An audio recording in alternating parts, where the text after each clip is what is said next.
In today's video, I'm going to teach you how to apply a formula to an entire column using an array formula in Google Sheets.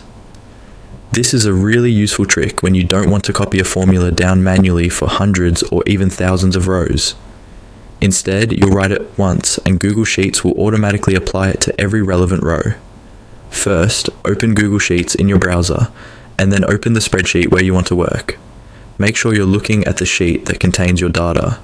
In this example, we'll imagine you already have some columns filled in, such as quantities and prices, and maybe a total column where you want to calculate the result. Next, look for the cell that's beside your existing total header. In that empty cell, type a new header name, for example, auto total.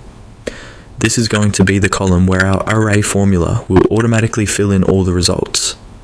Naming it clearly helps you remember that this column is powered by a single formula.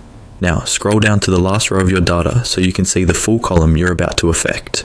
You don't actually have to be at the bottom to type the formula, but it's useful to visualize how far the formula will extend. Click on the first cell under your new auto total header. This is where we're going to place the array formula. Type the following formula exactly. Array formula if A2 AAs, B2 BC2 C. Let's break down what this does. Array formula tells Google Sheets to treat the formula as working on an entire range, not just a single cell.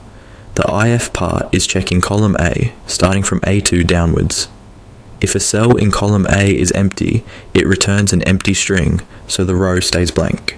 If it's not empty, it multiplies the value in column B by the value in column C for that same row. The result then appears in the auto total column for every row that has data. After you've typed the formula, press enter. You should now see the entire auto total column automatically fill with calculated values for all the rows that contain data.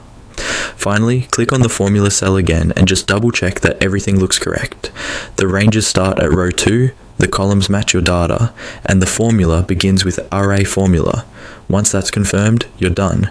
Your formula will now automatically apply to the entire column, and any new rows you add with data in columns A, B, and C will be calculated instantly.